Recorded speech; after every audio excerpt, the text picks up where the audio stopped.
Welcome to the state championships. That's where we are as we get ready for this week, as it is going to be something to certainly look at as we move forward. But guys, when we look at where we are and how we've gotten here, the two teams left in each classification, it has been a trip for every single body. And of course, some of those games last week in the semifinals, epic showdowns. Yeah, I think that the semifinals lived up to the hype for most people. I think the Trinity gap that they won kind of surprised me a little bit. I think Boyle County should feel very, very fortunate that they're not going to be watching the state championship game. I'm glad to see Owensboro Catholic kind of get over that speed bump of getting Beechwood out of the way. And of course, Cal does what Cal does, and we probably got to watch, one of the better games in the entire state down at Raceland. Jacob, I saw a number, and I can't remember the exact number, but I know it's at least a decade that a Northern Kentucky school is not going to be playing in the state championship. And we had several teams. We thought Ryle had an opportunity of being there, obviously Beechwood in that conversation, and both of those getting taken out last week. So it's some new flavor that's going to find its way into Kroger Field in Lexington on Friday and Saturday, but there's also a lot of familiar faces that's going to be rolling in there as well. Yeah, it'll be interesting to see how the teams that are new to this episode, I guess you could say, of the playoffs, how they would adapt and how they could push to win a state championship. But across the line, you still have your same teams that are normally always there and probably going to be the same results for majority of the classes. All right, so scores across the bottom of your screen rolling through. Also the games of the order that they're going to play on Friday and Saturday. Again, it's not 1, 2, 3, 4, 5, 6 like one might think. It's a very funky format, 1, 2, 4, and then 2, 5, or 2, 6, and 5. But the times are across the bottom of your screen. Also the scores from the games last week. Guys, let's start in 6A. It was South Warren over Ryle 36-20. Trinity, no problem with St. X 50-7. I think the biggest thing there for me was not the fact that Trinity won, the way that they did it in such a dominating fashion. Yeah, we were setting pregame. Go ahead. We were setting pregame at Raceland's game, and we were checking scores, and you look down, and Trinity's up 31-7 at like halftime or something, and we were all like, "Wow, 31-7 at this point, it's kind of crazy." Yeah, they kicked that game off at 5 o'clock, Spencer, so it was one of those games. It was really the only game on tap leading into a lot of the semifinals on Friday night. And by the time we got to pregame coverage, Trinity already had this one put away. Yeah, and I don't dislike that, but to kick a game off that early really kind of crunches the time for people that are trying to get there to watch it. So that was interesting. That's something that I have never even seen before, especially in a semifinal. That was interesting, to say the least. I guess on a Black Friday, maybe they thought, maybe the thing worked out with the Trinity timing. St. X, though, yeah. That's pretty, I don't know. Well, it didn't matter what time they played. They could have played at midnight, and it was still I think been Trinity would have result. won it. Yeah, right. You look at South Warren, their only undefeated team in Class 6A. A nice win over Ryle. And again, say what you want about their schedule, whatever, but all they've done is win. And you got to look at South Warren and say, do the Spartans have enough to stand tall? I think it's been a consensus that we all believe that Trinity is your 6A state champion, but can the Spartans at least make it competitive? No. I think this will be a 42-21, 42-14 top game. But I look at, at least a 3-score game. Jacob, you look at what South Warren does. Camden Page has thrown for over 2,000 yards in the season. They've got a tailback in Caden York that has rushed for over 1,000 yards on the year. They've got a guy that's caught almost 1,000 yards on the receiving side of things. The pieces are there. The question is, have the Spartans faced anything like what they're going to see with the pressure that they're going to get from Trinity? No. I mean, Trinity's a different animal. They're kind of a powerhouse, you could say. And I don't think South Florida will have enough to pull it off. They are the powerhouse. They put the definition in powerhouse. Listen to this. They're the face listen to of these it. numbers. This numbers are going to make you jump off the chart. Zane Johnson has thrown for 2,763 yards on the year. He's completed 164 passes. 51 of those have been touchdowns. He's only thrown 3 interceptions on the year. He's only a junior. He's going for his third state championship. He won it as a freshman and started as a freshman, and now he's looking for his third consecutive. So, and interesting to say too, coming out of St. X, they're looking for a head coach now. By the way, I saw that was posted yesterday. Yeah. So St. X going a different direction, looking for new leadership there. And again, not to speculate anything, but certainly you got to feel like that St. X is probably looking at going in a different direction, because right now Trinity's showing that they own Louisville. Well, they've always kind of done that. They're 29-time state champions, and here or there you'll sprinkle in a St. X, a Male, even a South Warren state championship here or there. But if you look over a 20-year span, usually 10 of those belong to Trinity, and I think they all the way back into even the late '60s. They've just dominated the '70s, the '80s, the '90s. It seems like every decade they've got at least 3 or 4 of them. So just a traditional powerhouse, and nobody's stopping them. Then Trinity's not just a state of Kentucky powerhouse. They're known nationwide. Everybody knows about Louisville Trinity. You go to Cincinnati or Columbus or Indianapolis and talk about Trinity, and a lot of people know who they are because they play their best teams there. I think that they played St. X in Cincinnati. I believe they played Moeller too. So they didn't get to play Cathedral this year. They did not play Cathedral, but they played Carmel, Indiana, who's usually a top 3 team in Indiana. I believe they used to have a player that committed to Kentucky named Morgan Newton. That's a little piece of information there.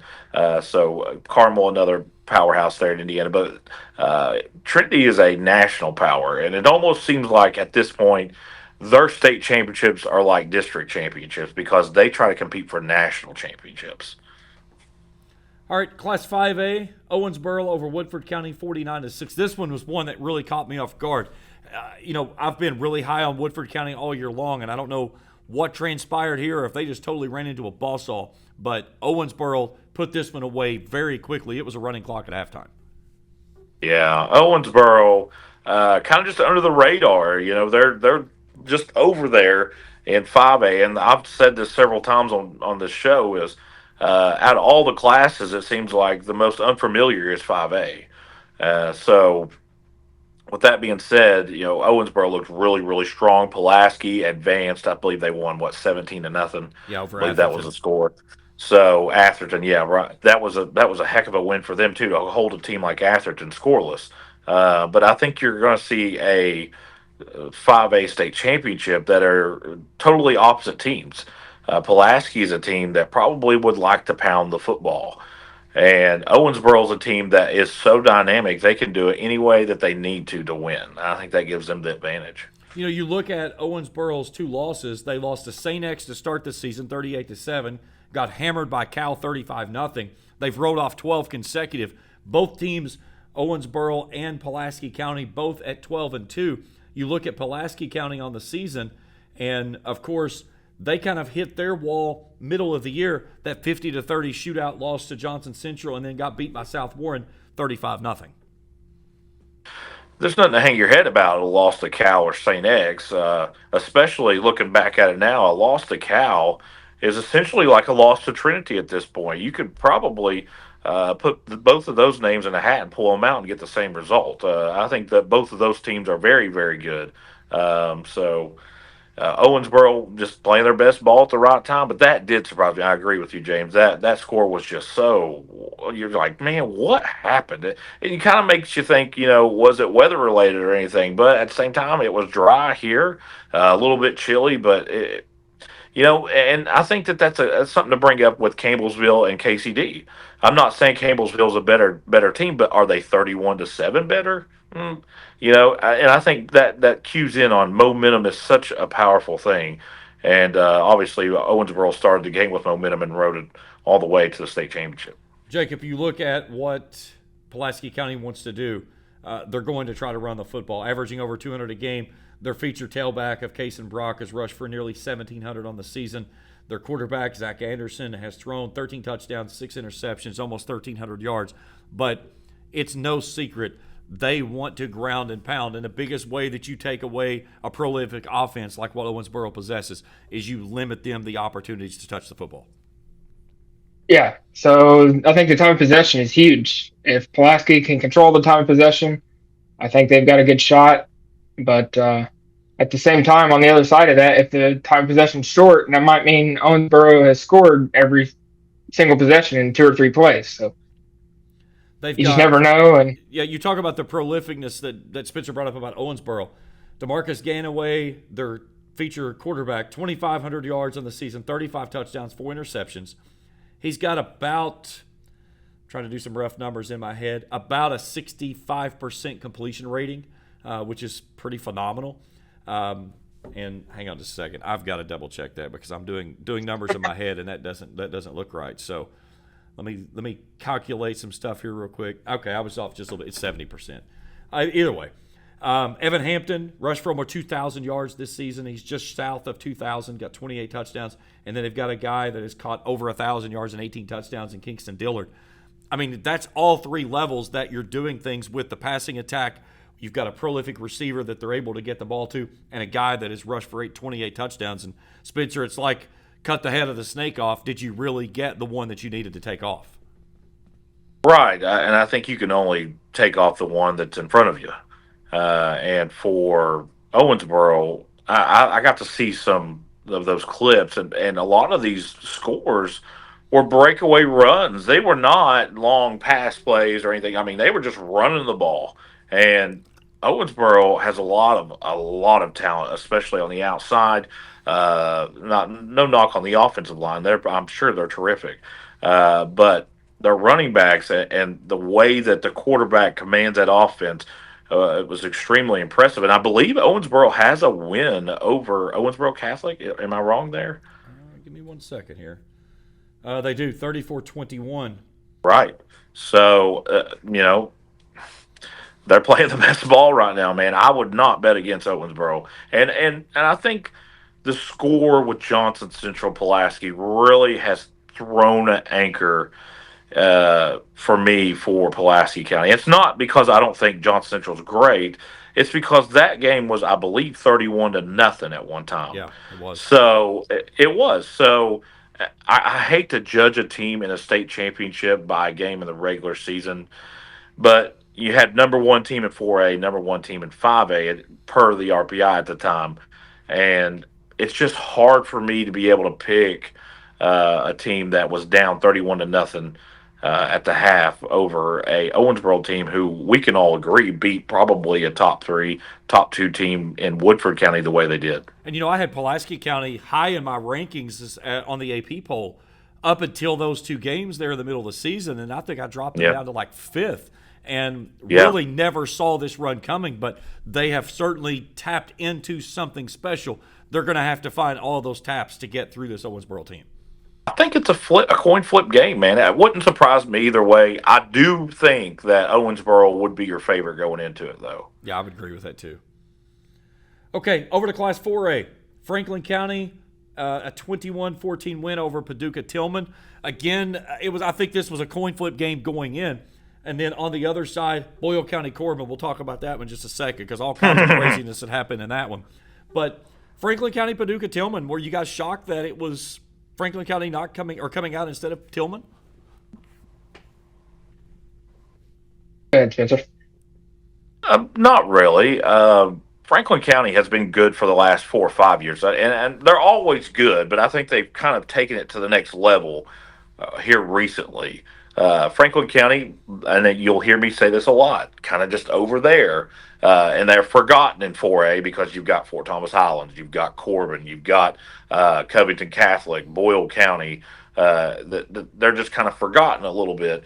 But here they are in the state championship, and I believe this is they've had other regular season, undefeated seasons, I should say, here in the past few years.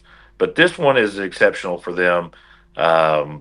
And they're going to play a Boyle County team who Uh, it just depends on who you talk to. We can all look at clips online and and take accounts to it, but unless you're actually there and you can hear whistles and you can and it's tough. You don't want to sit here and judge the way the games were officiated unless you're actually there, because every video that I've watched did not have any audio. So Same and even here. if it did, it would be and it's tough. It's tough because uh, a lot of people are saying the ball. And if you're not unfamiliar with the situation, there was a play where the Boyle had the ball, and I believe they were milking a 1 point lead. Corbin had maybe just scored, and the snap went through the quarterback's hands. There was a scuffle in the backfield. Corbin came up with it, and I believe the call on the field was an inadvertent whistle. So the ball became dead before it was even snapped. So, So the play leading up to that, so Boyle County was up, Corbin scores, the extra right. point was blocked. That made it Okay. 34-33. Then Corbin goes for the onside kick, Boyle recovers. So then Boyle County's just trying to milk out the clock, and then as you said, the snap goes through the quarterback, goes into the Right. backfield. Corbin recovers and has great field position to where they're Right. almost in field goal range from where they start. And then the inadvertent whistle turns things over, and they never get a chance to get the ball back. And Boyle County hangs on for a 34-33 win at home. Yeah, and that's why it's tough to jump to judgment, because you kind of wonder, if there was a whistle, is that the reason why the ball went through the quarterback's hands to begin with? And it's just tough. It's one of those things you'd have to be there to understand, and when none of us were. So I'm not going to just get on here and destroy the officiating. I want some stock in my analysis when I do destroy the officiating, and this is not that time. I think that that's just really unfortunate, and I can see Corbin's frustration. I would be livid. Trust me. If that was one of my kids out there, or if I was a loyal fan of Corbin, I trust me. I understand. But for us, I wasn't there, so but I can understand frustration. But Boyle County should be happy, feeling very fortunate that they are playing Here's the on only Friday thing or that I had Saturday. to go with this was the fact of, if there was an inadvertent whistle, I Right. think at that point of the game, because you know what everything is hinging on around that game, you have to do everything in your power to get out there and make yourself known that you are killing this play. It is dead before that fumble even happens. Right, and I'm going to give the officiating a little bit of credit for the Raceland Pikeville game. A few times they were questionable, and even for us in the stands, if there was questionable calls, and they did a really good job. They got everybody together and say, "What did you see? What did you see? What did you?" They wanted everybody's opinion on what they saw. I don't know what officiating crew was there, but I don't have enough information based off the clips that I've seen. I've seen the clips, but I had no audio with them either. So, and it's tough. It's just tough. I'm not going to sit here and destroy some officials. And I think, in my opinion, there probably was a whistle. Because why wouldn't they? Why would they do that? Because and I've seen some comments saying it's about money. Well, you think that Corbin's not going to fill those stands too? Yeah. It's just like, that doesn't make Well, any sense we to we me. live in such a society full of conspirators. I mean, that's what our Yeah, society yeah, is made up with. There's always a conspiracy thing going around, and the basic fact of it is that these guys and gals that are officiating on these sidelines are making $100 to $150 a night in the postseason, right, and do they get everything right? No, but the thing of it is that the amount of perfection that fans feel like that they demand from an official, I would love to see them be held to that same standard of perfection in their jobs, because I guarantee you they don't match up to that same kind of perfection that they expect these officials to do. That is not their everyday job. They work on Friday nights. They have other careers. And people can say, well, they don't need to be doing it. Well, then you know what? Go sign up with a freaking KHSA and become a stinking official, because they're looking for a lot of them out there. And all those people that sits in the stands and want to moan and groan and complain about it, go sign up and do something, or shut your mouths. yeah. And I think that something that hasn't been said about it is, this was only a big deal because it was a close game. Oh, absolutely. What if it wasn't a close game? Would you be just as enthusiastic about it? And I'm not taking up for officials. I see both arguments. I would feel absolutely frustrated to death if I was Corbin, and I understand. Trust me, we've been there. Me and James have been there this year. We Absolutely. know what that's like. But what just by what little information we were given and the clips that we've seen, uh, it would be tough to pass judgment on it. And like you said, the officials do the best they can, man. They're not out to, and they're not out to. They don't care. It's high school football. They're not throwing these games, and they're not even from that region. So uh, it's just unfortunate, really. Here's the thing I will say is if you are a piece of trash that is doing something to throw a high school football game, Yeah. you are lower than the biggest pile of whale manure on the bottom of the ocean. Well, Plain and then simple. karma's going to get you. Yeah. Yes. I'm a firm believer in There's karma, and I promise you, there's a special place in karma for you if you're doing something like that. So, 100%. I can't get behind that. Uh, this was a deliberate uh, cheating job by anybody. I just think it was just an unfortunate situation. Really, And that's what it was. and here's the thing for me, I feel really bad for Corbin because I do have a little connection back to Yeah. Corbin because of Luke Salmons, who was the head coach at Cabell Midland when I was doing first started my gig up in West Virginia. So seeing Luke come over to from West Virginia to Kentucky, I remember when he made that move over, and I texted him and congratulated him on the job, and actually have talked to him a few times. I did not bother texting him over this one. That was not the time or the place. But, it's one of those things. When you get into the postseason, Jacob, there's going to be a winner, there's going to be a loser. And unfortunately, it's for somebody in that stage, somebody's career ends that night. Not everybody goes on to play at the next level. And that end moment of somebody's career becomes a reality.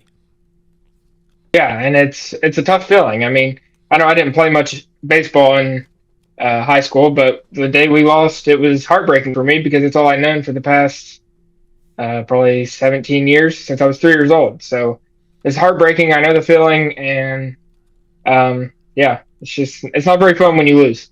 But if you ask the coaching staff at Corbin about that play, I do not know these guys, but I know that Corbin's always very good and very well coached.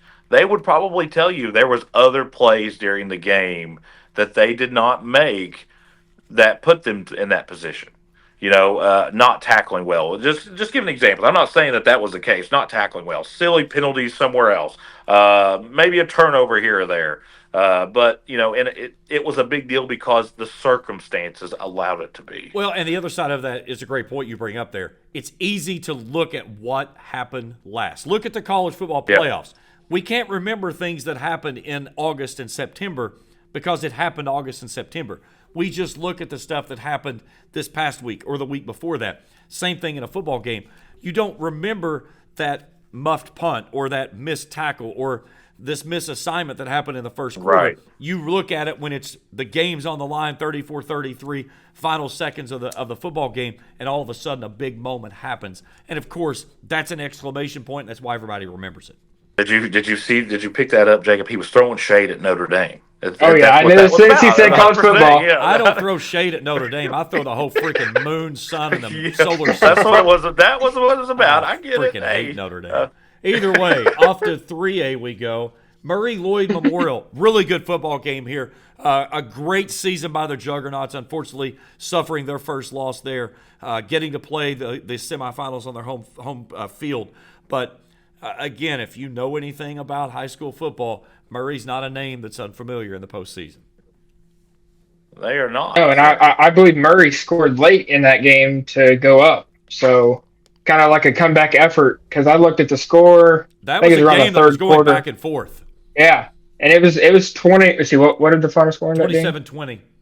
Yeah, it was 20 with like maybe I don't know 3 or 4 minutes left, and Murray found a way to punch one in and get the lead.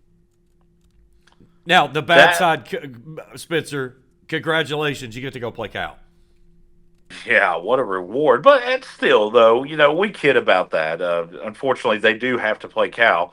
But it's still an experience, man, going and playing at Kroger Field and playing a state championship. It's something you're able to tell your kids and your grandkids one day that, I got to play in the state championship game.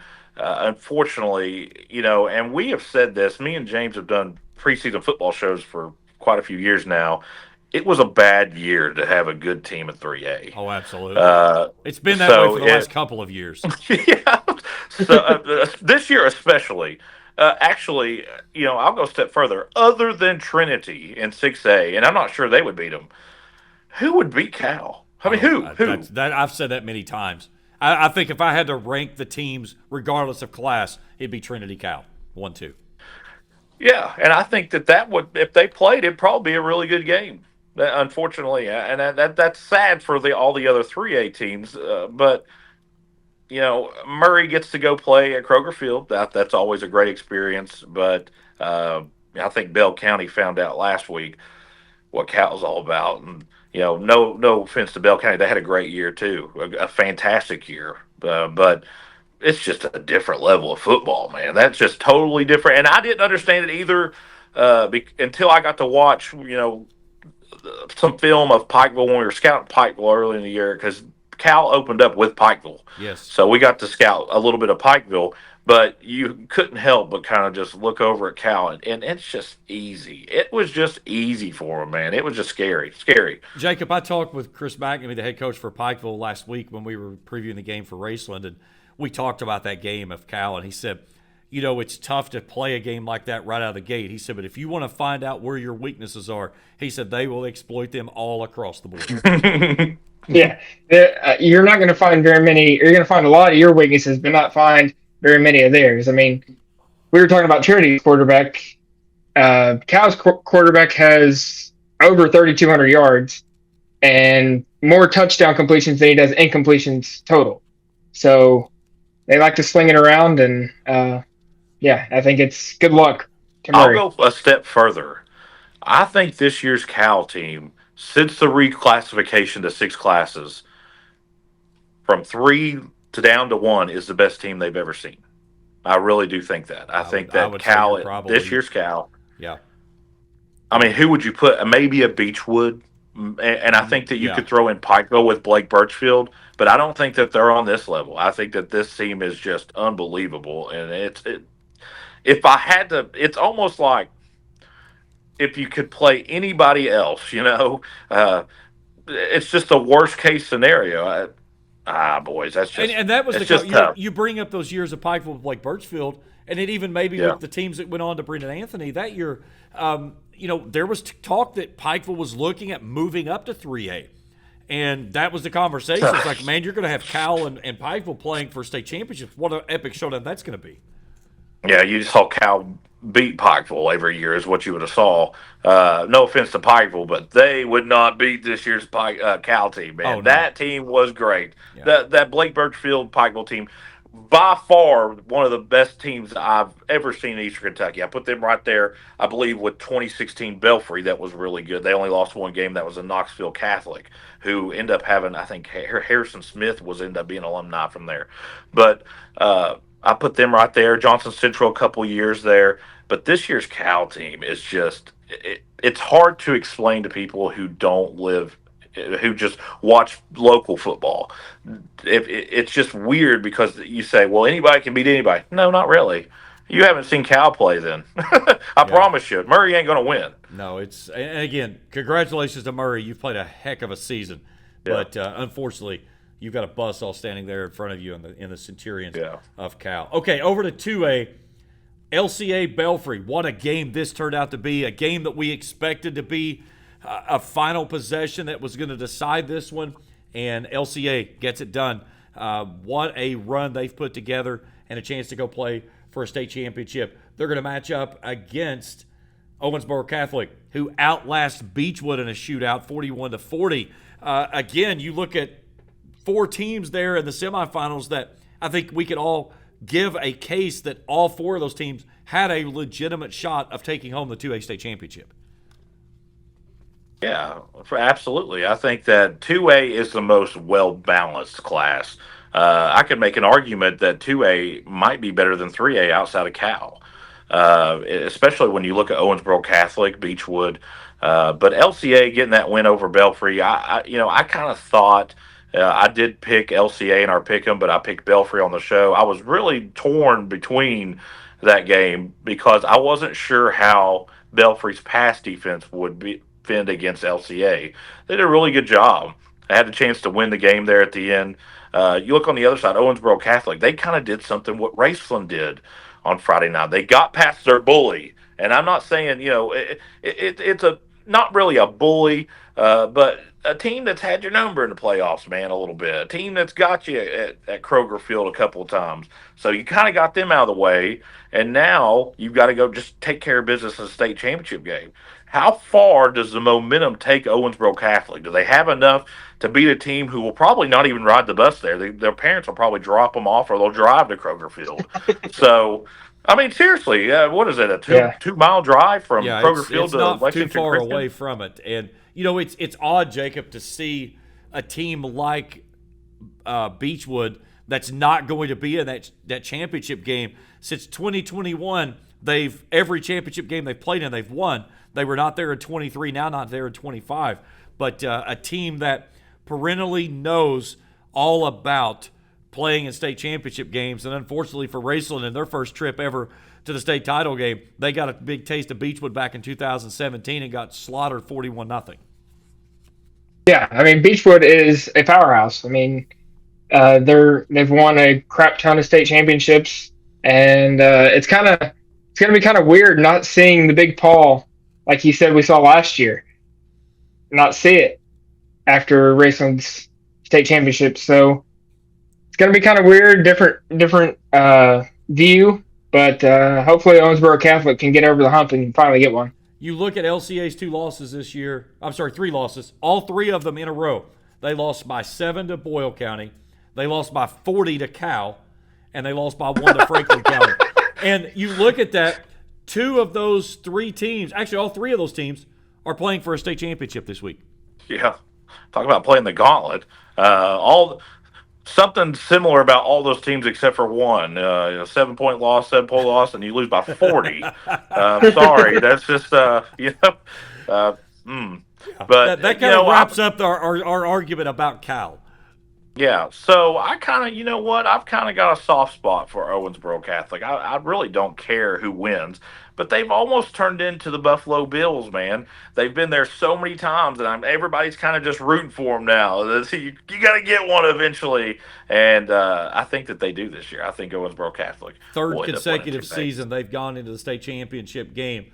Back in 23, they lost to Mayfield 53-48.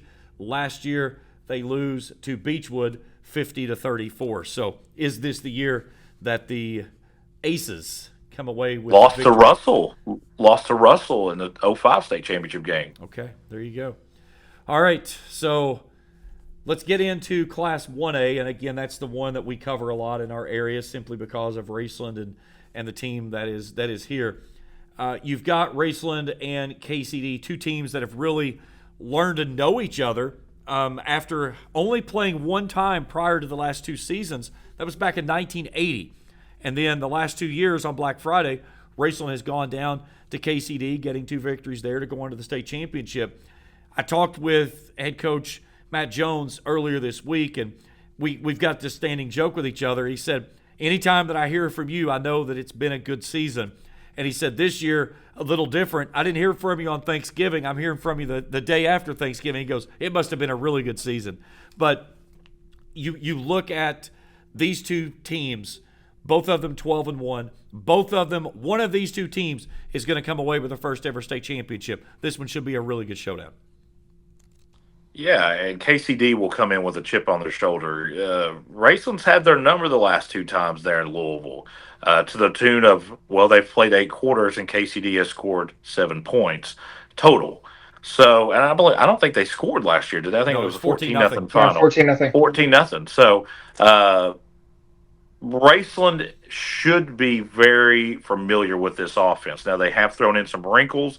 They have a lot of 4-year starters, guys that you should be familiar with, especially if you played for Raceland. But Raceland's got a lot of guys that have started multiple years too. And it's something that no one has said all week is Landon Stiltner did not play against KCD last year. I So said that. I KCD, said that earlier. Me and James were talking about that earlier. yeah, so that's one wrinkle that they haven't seen, and I've seen some stuff on Twitter, seen some on Facebook about how Raceland, not real familiar with throwing the ball. You need to open your eyes up a little bit, bud. Uh, Jake Waller has, I wouldn't call it precision accuracy, but he is a fantastic high school quarterback. Raceland by far has the best wide receiving core in Eastern Kentucky. I would go with that far. They are very deep up front. They can sub in and out almost any position. Not only that, but they're very deep at running back. Sometimes you even see Landon Stiltner line up in the slot at wide receiver. They are a defensive coordinator's nightmare, especially when they can line up and run that T and get 4 to 5 yards a pop. Okay, so for the naysayers out there that says that Jake Waller doesn't throw the ball or doesn't, isn't very good with the passing game. First off, he's the top passer in Raceland history as far as completion percentage. And it's not even close between number one and number two. He's at almost 72% of his passes that's been completed this year. He's thrown for over 1,700 yards, 26 touchdowns, 4 interceptions on the season. And it's not that the fact that it's not that Raceland hasn't gone out and tried to sling the ball all over the field. They don't have to because they've been able to line it up and run it down teams' throats. And Mike Sammons will say this. Coach Jones said this when I talked to him earlier this week, and we'll hear that interview here in just a second. The thing you're going to do in the postseason is you're going to try to line up and run the football, and you're going to try to stop the run. And the team that can do both of those successfully is the one that's going to take that gold trophy home for the first time in program history. I think that KCD, and this is not an advantage over Raceland, but it's something that Raceland's not used to playing against. Now, they got a little taste of it last week against Pikeville, but anytime that KCD gets inside the 30-yard line, and I'm being conservative here, they're in range to score. They'll gladly take these field goals. So I think that it adds a little bit more pressure to the defense. Now, if you look at Raceland's defense, other than a couple of shots here and there that KCD takes, you're essentially bringing one of your safeties up as a sub linebacker and playing a 4-3. So you've got Arnett behind Landon, and Landon's coming up and literally just making sure nothing gets on the edges. You're coming up and you're trying to make sure that a guy does not get outside of the play, because then it's trouble. But I think Raceland, and this is going to sound puzzling to some people, I think Raceland's secondary will be tested a little bit, because when KCD's at its best, just from what I saw on film, they're able to get 5 and 6 yards, 5 and 6 yards, 5 and 6 yards, and then they'll run that same formation and then hit the quarterback, who throws the ball very well. Yes, he does. Will line up and throw the ball as quick as he can, and the receiver, it's not a double move, it's boom straight down the sideline, and if you're not there to cover it, it's a touchdown. So you've got to really be on your toes. Raceland's defense has their work cut out for them, which they were very good on Friday. Okay, before we go any further, let's listen to that interview that I talked with Coach Matt Jones earlier this week. Greatly appreciate his time, too, by the way, of spending a little bit of time with me and talking about his team this season. All right, back on the football preview show, joined with KCD head coach Matt Jones. Coach, you always kid. You said if we're talking to each other this time of year, it's been a good season. But this is the first year we've not spent Thanksgiving together in 3 years. I know. I was wanting you to bring me some of those 3 turkeys that you made. So maybe next year I'll give you some turkey. But no, it's good. We were happy to welcome the Raceland community to Louisville 2 years in a row. When you get to this situation, and we've always talked about this, when you're playing football on Black Friday, it's been a good season. Yeah, it's amazing. We've been fortunate to do it 5 times, and all the 5 I've just loved it. The kids love it, the parents. It's just a great community event. When you see the same teams getting together, it's like there's a magnetic force that pulls them together. Raceland and KCD hadn't played each other since 1980, and then 2 years ago, we're in the Black Friday game again last year. Now this one's for all the marbles. Both teams looking for the first championship.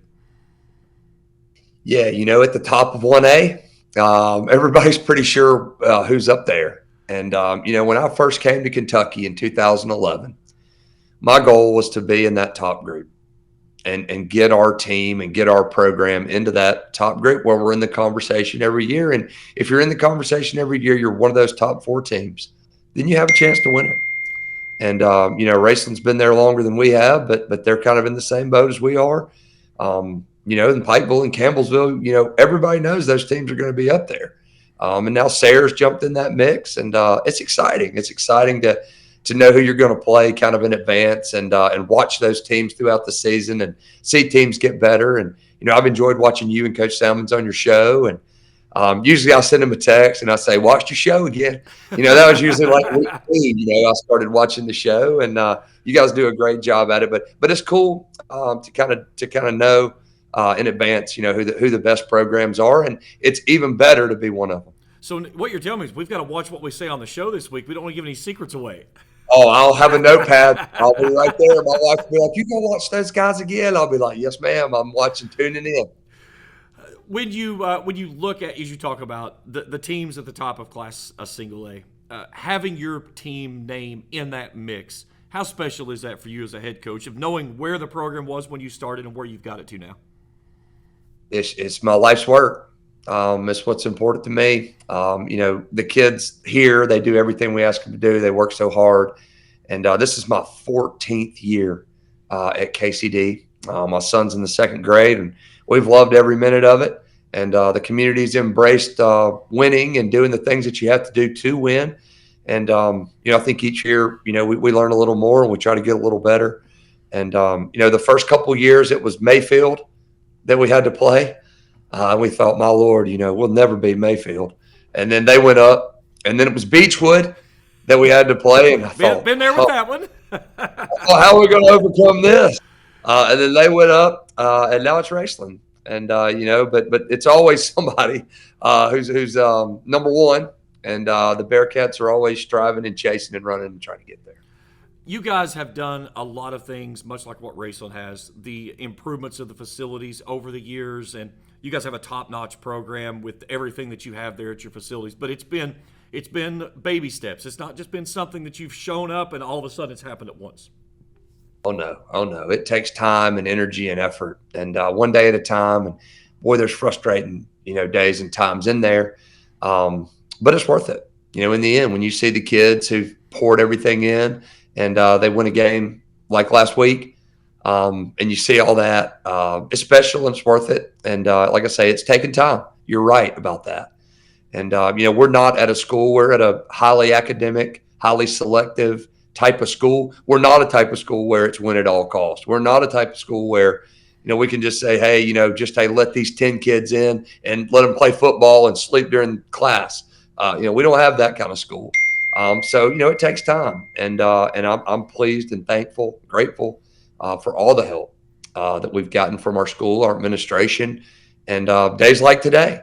Where they say, hey, if you can wait till, this afternoon, we'll get the parking lot plowed and you can have practice. 5 years ago, they would have said, gates are locked, good luck. We'd have probably been practicing out on the street somewhere. But I think, those kind of baby steps are important. Last week, it was a special week for both programs. Both KCD and Raceland lost to their opponents they played last week in the regular season. How much was that in the back of the minds of your kids going into this game of knowing that tough loss you guys took to Campbellsville there in the regular season, which was a district matchup at the same time? Yeah, I think that was on the back of their minds. I think they knew they didn't play well in that game, probably similar to how Raceland felt.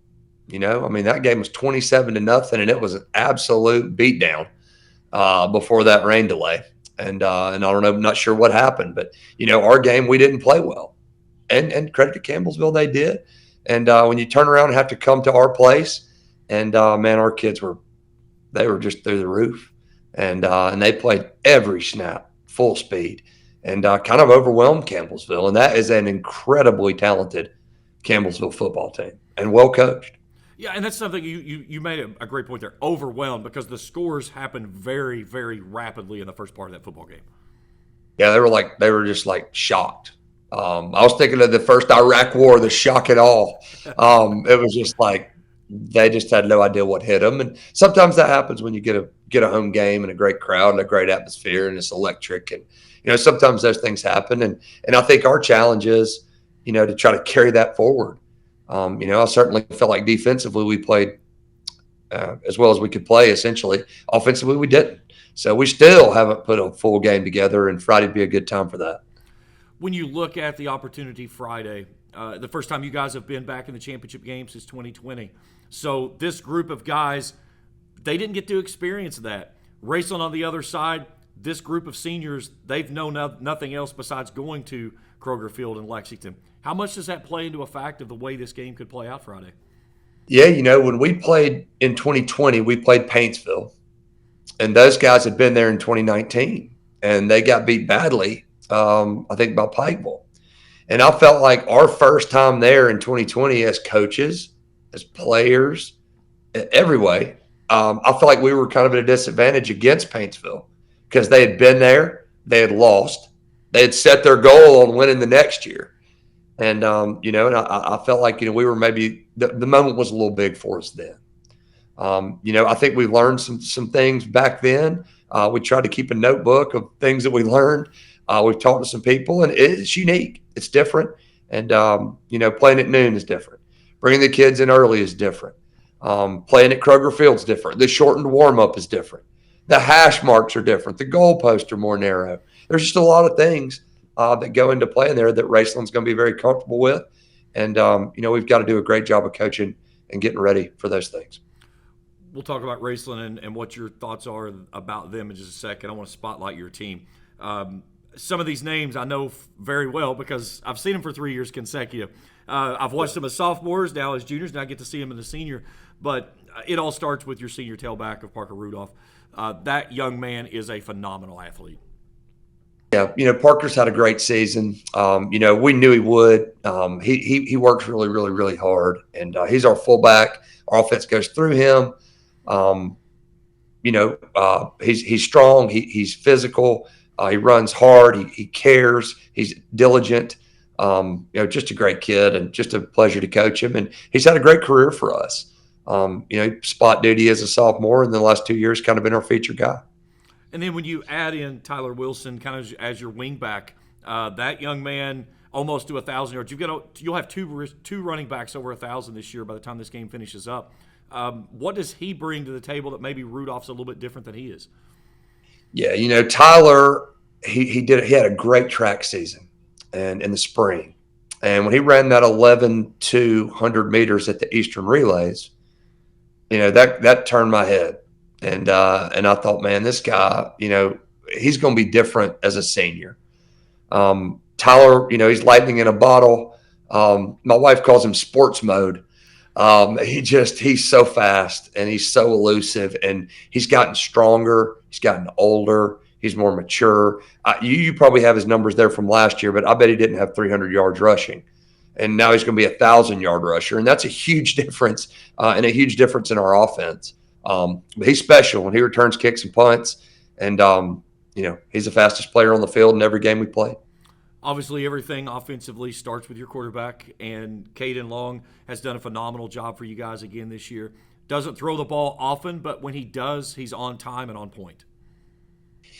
Yeah, Caden's our team leader. The kids respect him. Asking a kid to be an option quarterback in the flex bone is a hard ask, especially these days. Everybody wants to get in the gun and sling it all over the place. And, that's just not how we're built and not who we are. And, we put the option in last year. It was our first year in it. And we were limited in some of the things we could do. And but we wanted to get that year in it so that, Caden would be more ready for this year. And we think he is. We think he's played better. And, again, we're asking him to do a lot of things, and he's doing it well. Some quarterbacks, when you go into the option like that, they can throw it 40 yards downfield. Making that 3-yard pitch is the hardest thing in football. How well has he made that transition? Yeah, I think he's made it well. He's done well. I think we talked last year. He goes down to QB Vision down in Nashville and in the off season and all that, and gets all of his, all of his gun stuff and footwork and all that maybe the colleges want to see. I don't know what the colleges want to see, to be honest, nowadays. But we felt like to put the KCD Bearcats in the best position to win, we needed to run the flex bone, and we needed to try to be Navy or Air Force or Harding. because a lot of these games we're outmatched physically. Last week was a real good example of that. Campbellsville walks out on the field and they look like the, Chicago Bears out there, and our little bitty guys, are running around them, by using a different approach. Defensively, Bowen Johnson kind of sets the tone for you guys. Rocco Huffman's in that mix. You guys have forced 14 interceptions on the season. You've got 24 sacks. What is it you do well defensively with the scheme that you run? Yeah, they're running to the ball. They're very they're really preparing really well. They communicate well. Again, after last year, we have 11 starters back on defense. So when you have all those guys back, there's just that continuity there. They kind of know where each other are going to be. They play with each other very, very well. And, I thought last week was a great example of that, just the way they just swarmed. They ran to the ball and did all those things. And that's what it's going to take one more time. When you look at Raceland defensively, what is it that you see that they do so well that could create you problems with what you want to do offensively? Yeah, they start with their safeties. Their safeties are outstanding players. Number 11 it just jumps off the film, both sides of the ball. They do a great job on the defensive line of doing their job. We talk about run fits, and Raceland's one of the best run fit teams that we've seen, that we see.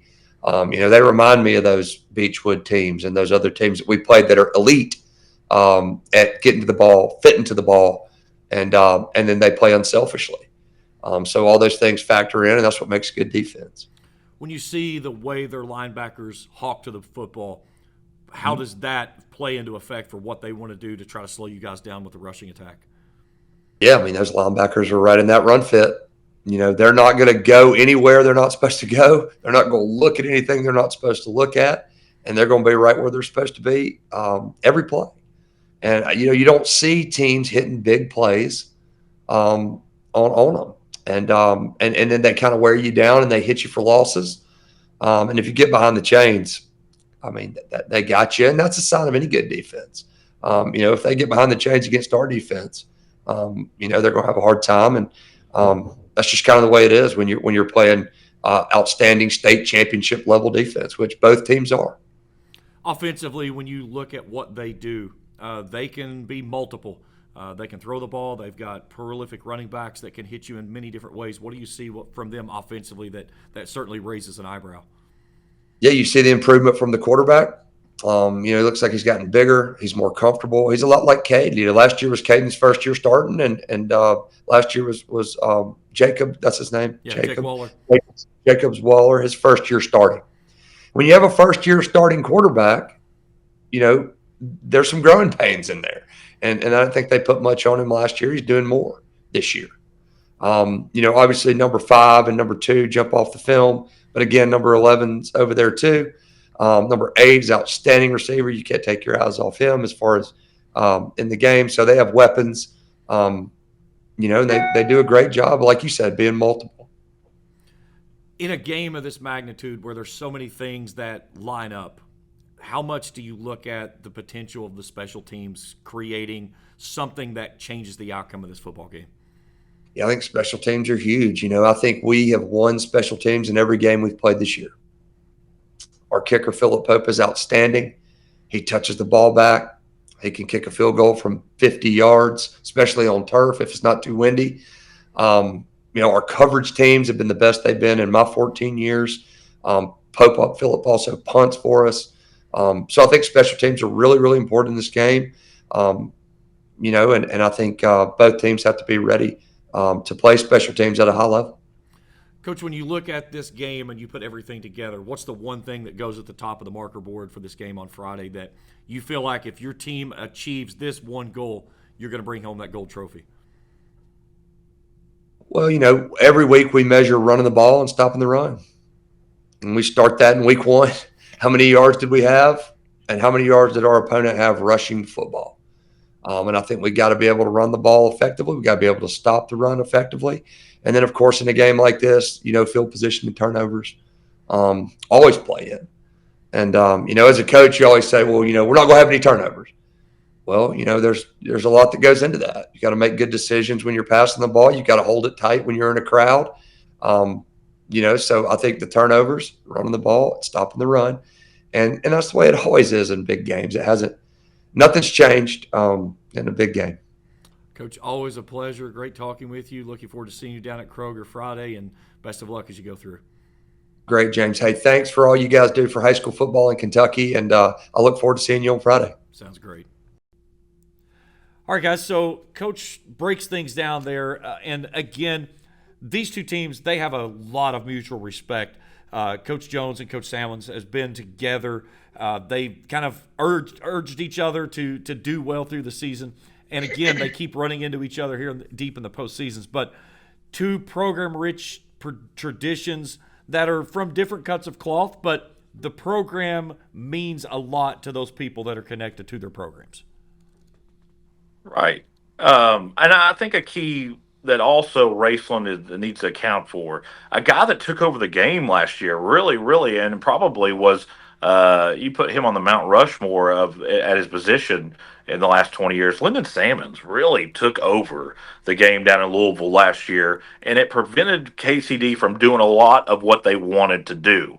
Who is going to be that guy on the defensive line? Is it going to be Spradlin? Is it going to be Headley? Who is this guy that's going to step up and make these plays to make KCD uncomfortable to where they're going to have to do some things, not out of desperation, but trying to just kind of get some momentum. And anytime you do that, you're susceptible to making mistakes. So I think that the front seven on both sides of the ball, and this goes for Raceland's offensive line also, that's where your game's going to be won. Neither of these coaches are going to go crazy offensively. I think this will be a very predictable game. I think that it'll be the same offenses that we've watched and that we've seen on film. Jacob, something that I talked with Coach Salmons earlier this week, and especially when you talk about what Raceland has been able to do up front defensively, and we saw this a lot Friday night in the game against Pikeville, those front three are getting pushes into the backfield.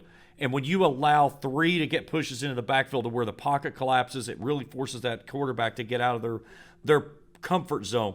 It's allowing those four linebackers, and of course last week we saw the two safeties in Jonah Arnett and Landon Goodall coming downhill. It allows those guys behind them to really tee off, and we're seeing Raceland being ferocious toward the football. Yeah, I mean, last night on the show, Coach Salmons said something about these defensive linemen will get pancaked, have double teams, and then get up and make a tackle. I mean, it's just they just have that fight and the grit. And like you said, with the safeties rolling down. I mean, last week we saw Landon Goodall lay a couple hits. I mean, there were some hits in that game that were like, okay, the pads are popping now. It's late November football, and this is the big stage. So I think Raceland's defense is going to be what wins this game for them. And yeah. Spencer, Coach Jones, he singled out, both Jonah Arnett and Landon Goodall, and he talked about how good the safeties for Raceland really were, of how that they can get downhill and get to the ball so quickly, and they take away so much, and then really credited what those guys are doing out on the edge, and Max Burton and Bryson Rousey, when they had a lot of one-on-one battles last week, and Rousey played out of his mind last week, probably the best game that he's played all season long. Absolutely. And it's something when you have coaches that can start pinpointing players like that, it says a lot about what's showing out on film. It does, and I've reminded Landon this week that the play action will be the play that you really got to watch. It's not the play that you could see; it's the play you can't, and that's especially true for KCD.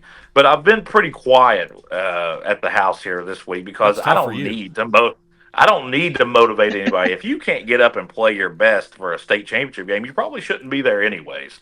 So and I'm not a type that'll just shoot out all these inspirational quotes. Raceland knows what's at stake. They've lived it. These seniors have went to 3 state championships in a row and left, disappointed. At what point do you kind of just, lower the pads and say, we're not driving back on this yellow bus losers anymore, and I just I think that, and KCD's the same way, man. And Raceland's been their bully. There's no going around it. I think that this will be. We're going to find out a lot in the first 5 minutes of this game. Jacob, when I talked with Coach Jones, one of the things that he talked about was they were there in 2020. They got beat by Paintsville, and said that none of the players on this year's team made that trip. So the unfamiliarity is very welcomed with all of the players that's going to make this trip coming up tomorrow. But the one thing they did say was the coaches took notes of how things worked, what they did, how the warm-ups are a little bit shorter, the hash marks are narrower, the uprights are narrower, everything that they went through, so that the next opportunity that they got to, they were experienced enough to be able to go back and say, okay, this is what we experienced, this is what we have to be ready for. Yeah, like you said, Raceland doesn't know any different than playing on the first Friday in December. I mean, but I think the experience, I've never experienced it because I never played football, but I think it is a very good experience, and I think the atmosphere is very fun. Uh, Anxious to see how it works out this year, and hopefully Racing can bring home a trophy like we're all waiting on them to. Raceland. Go ahead, Spencer. Raceland will win a state championship if they win the battle at the line of scrimmage. And I know that you hear me say that a lot. But, the way we were talking at last night's dinner, if Raceland could run the ball, they're not going to throw it. They don't have to. Why would they? They've got, and I think that you kind of look at the Pikeville. I mean, I will say this. I was extremely impressed with the game plan that Raceland had against Pikeville. They have a lot of different formations, a lot of eye candy. You really got a lot that you got to account for. But there's only 3 run plays. You got ISO, you got zone, and you got another one that you can sprinkle in there. But it's all lined up differently. And it confuses defenses. And if you're really not, and you know how Raceland is, man, quick to the ball, quick to the ball, quick to the ball. So they're not giving this defense a lot of time to read the play. So you've really got to make these decisions really quickly, and that's where the mistakes come in. I think Raceland wins the state championship, and I think they do it on the back of that great offensive line like they have all year. The one thing I will point out, and we've talked about Shannon Marucci and what he's done over the last 3 games in the playoffs. He had his career high last year against KCD down there when he rushed for 143 yards and a couple of touchdowns. He broke that against Paris 2 weeks ago, but him and Stiltner in the backfield are both healthy. And that's something that Coach Sammons has talked about coming in. He said, the most important thing is you have to get to the big dance. He said, you want to get to the dance and healthy. And that's one thing Raceland is. They're going to this big dance in a healthy manner.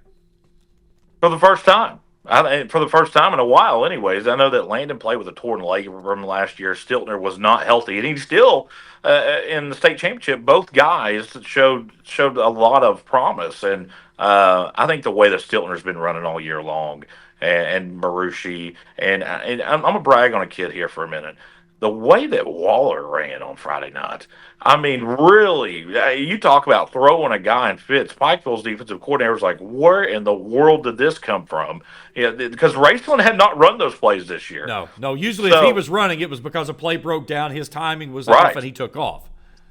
Right. So me and you talked in the preseason, and we said if Raceland's going to win a state championship, Jake Waller will have to run the ball. And they waited to the perfect time to pull it out. And, man, what a time it was. Raceland had a perfect game plan against Pikeville. They played at their own pace. They dictated the pace. And I think, if you look back on it, in the first 2 quarters of football, Raceland outscored, Pikeville, something like 20 or 38 to nothing. And in the back half, in the third and fourth quarter, we still have not scored against Pikeville. So it's just, but they outlasted them. So, but I just think that Raceland too much up front for KCD. KCD's a very, very good team. And I was sending out text messages after I was watching some of their film. I said, guys, this ain't last year's KCD team. This is a really, really good football team. And they've got some new wrinkles. They're very well coached, you can tell. And I just think that Raceland just a little too much up front, and and you might see a tug of war early where both teams really not sure what they're going to do yet. A couple punts here and there, but I think when that third or fourth drive starts coming along, and I think the fatigue starts to play a role. It is what it is, but I think Raceland it has to be feeling pretty good. But like I said, you've been here before. Can you finish the job this time? Jacob, when you look at the way these two teams are going to try to play, again, very run heavy. Last Friday night, both teams had the football 6 times. So the opportunities are going to be limited with the opportunities that you will touch the football. And you have to capitalize on said opportunities. And Coach Sammons talked about it on the show last night. The one thing that KCD brings to the table is they have a kicker that is 10 out of 11 on field goals, and that's all he does. He kicks field goals. And talking with Coach Jones earlier this week, he said from turf, no wind and that's directing things going crazy. He said he can kick from 50. That's a huge weapon to have in your back pocket. Yeah, I mean, anytime you hear a high school kicker that can kick a ball from 50 plus, you're like, whoa. So it could be a game changer. I mean, if it comes down to a field goal, he could be the MVP and send KCD with their first state championship. But I think, like you said earlier, whoever runs the football the best and whoever stops the run the best is who comes out on top. All right, it's time for do or die moment. Time to make our final picks. We're going to start in Class 6A. We'll go down the list and we'll make our picks for who we think will take home that gold trophy down in Lexington. All right, guys, 6A, South Warren and Trinity. Jacob, who you got? Trinity. Spencer? Trinity. Give me Trinity across the board. All right, Class 5A, Pulaski County, Owensboro. Spencer? Owensboro. Jacob? I'm gonna go with the upset, Pulaski. I'm going Owensboro. I think Owensboro is going to be burning some couches with some stuff that they've got in hand here. All right, in Class 4A, Boyle County, Franklin County. Jacob? Boyle County. Spencer? Boyle. If karma plays out the way that karma should, it'll decide this football game. And that'll tell you what happens. I think Franklin County is a really good football team. I'm going to go Franklin County. They're the only undefeated team still in 4A, and a lot of unknown about that team as well. I'm going to give Franklin County here for the victory. All right, Class 3A, Cal Murray. Ready? 1, 2, 3, Cal. Cal. All right, Class 2A, OCATH and LCA. Spencer. I'm going to go Owensboro Catholic. Jacob. Owensboro Catholic. I'm going with the Owensboro sweep for their championships on Friday and Saturday. Okay, the last one here, Class Single A. Jacob, who you got? Raceland. Score. Yeah. Oh, wow. That's what I'm talking about. Oh, wow. Yes. Let's see. I didn't have time to think of this. That's why I waited till now to say anything about it. Let's see. I'll go 21-14. Spencer. Raceland 24-14. I'm going to go Raceland 21-10. I think that, again, if Raceland can set the tone early and force KCD to have to play from behind, it really makes things difficult for the way that Bearcats team is structured. We saw that down there last year.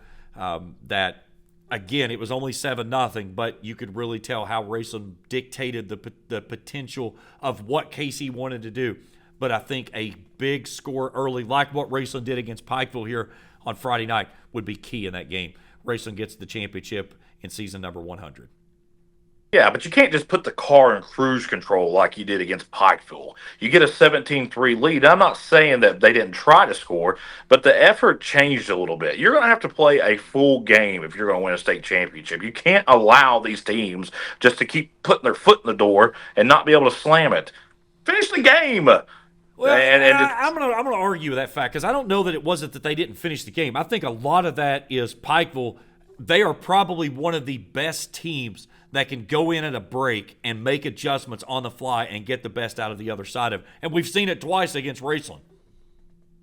Yeah, but when you're winning these one-on-one battles at the line of scrimmage, that should not change. What's different? You're just more comfortable because you've got a 2 touchdown lead. You can't allow that to happen. You do that. I'll tell you what. You do that Friday, you'll be driving home again with that silver trophy. Yeah, there's nothing here that this group can settle for. This is 48 No. minutes for some of these in their final ever football game. You have to give 48 minutes of effort, of the most effort that you've had the entire career, to be able to put this one on the trophy and finally get past of you not falling in that same conversation as being the Buffalo Bills of Class A football. Well, like I said, I mean, if you need motivation to play in a state championship, then it doesn't mean that much to you anyways. You might need to check your you pulse. Yes, Yeah. because I can tell you right now, there was not many people that was more fired up than me in the stands. I did not get cold Friday night. It's just the way I'm telling you. I stood up the whole time. I was screaming like an idiot. So it's just, if you can't get fired up for Friday, then and I know that I understand you're excited, so you probably won't sleep well Thursday night. But guys, at some point, you just got to be a man. And man's got to take care of business, and that's what you're going to have to do on Friday. Because after Friday, you're no longer looked at as kids. You're young men. All right, it should be a fun one. We'll have the call for you right here on Cool TV, audio only stream. So on 105.7 FM as well as on our Cool TV channel. I'll be high atop the press box there at Kroger Field. 11:30 countdown to kickoff coverage begins. High noon kickoff every single year. That first Friday in December for the Class A state championship, 4th consecutive trip for the Racing Rams. The KCD Bearcats on the other side, 2 teams that are 12-1. One of these teams are going to take home their first ever state championship. Guys, it's been a fun ride all the way through the postseason. Hard to believe that football season is coming to an end, but have enjoyed this immensely again, and I think it continues to grow each and every year we do this. Absolutely. Hopefully we can do this again next year. I already made out promises that I was going to follow the Raceland junior class through. I had to make promises to a couple of parents about that, so I'll be back here next year. All right, guys, enjoy the week. I'll see you both down at Kroger Field, and again, thanks for everything you guys do to help us spotlight our student athletes throughout the state. Thanks.